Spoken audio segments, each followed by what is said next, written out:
Good evening, Shana Tova. It was Yom Kippur morning a few years ago in a shul far, far away. The rabbi noticed little Amy staring up at the large plaque that hung in the foyer of the synagogue. It was covered with names, and small American flags were mounted on either side. The 7-year-old had been staring up at the plaque for some time, so the rabbi walked up to her, stood beside the girl, and said quietly, "Good morning, Amy." "Good morning, Rabbi," replied the child. "Rabbi, what is this?" "Well, Amy, it's a memorial to all the young men and women who died in the service." Amy's voice dropped to a whisper. Her eyes got wide, and she asked, "Oh, really? Rosh Hashanah or Yom Kippur?"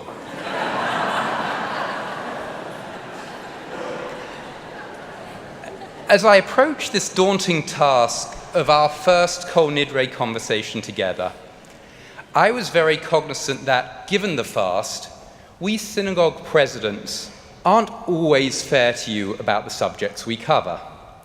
Last year, you may remember, Abby talked to us about lox, the frozen recycled variety. This year, I'm going to talk to you about your tomorrow morning's miss, for which I apologize, coffee. Why coffee?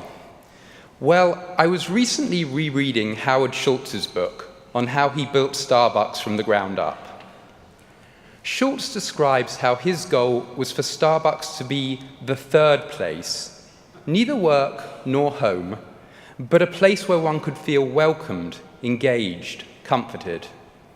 That's what I believe Central is as a community, our third place. It's a third place to hundreds of our kids, our next generation of Jews, learning about who we are and what makes pluralistic Judaism so special. It's a place to thousands of congregants who come together on Shabbats, festivals, these high holy days, to be led in worship by our magnificent clergy, or who live stream as part of our virtual community. It's a third place to a record number of congregants, including myself, traveling together to Israel next August to mark our 180th anniversary. And most of all, it's a third place for those of us who need to be comforted, to mourn and remember, who are wrestling with profound challenges, or celebrating a new life, a happy rite of passage, or a meaningful life cycle moment. Whether the honey or the bee sting, all of these are better done as part of a community. To be sure, for each of us individually, Central Synagogue doesn't need day in and day out to be a refuge, beacon, inspirer, educator. But when we each need it to be there, it is. And more to the point, when have we as Jews ever been simply about just ourselves? It's not who we are. That much is clear from the Torah, the Talmud, and what we know in our Kishkas. We're here for each other, for a larger us, and our community plays that critical role for us and for those beyond our walls. We need each other. We need our synagogue. And especially right now, we need a welcoming, pluralistic synagogue and a strong and vibrant Reform Judaism. One which welcomes and is strengthened by the newcomer, by the curious, the interfaith couple, the 21st century family, and the stranger. Particularly at a time when, and make no mistake, we are under pressure of delegitimization from other streams of Judaism in Israel and at home, and from outside, as Rabbi Buchdahl spoke about last week. And we, Central Synagogue, we need you. Your support and generosity is critical.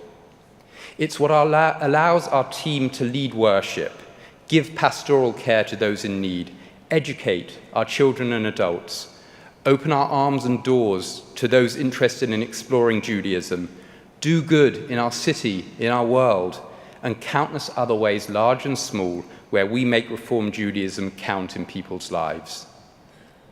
Please consider giving to Central as you have in years past, or just a little bit more. If you haven't given before, I promise you, this is a great year to start.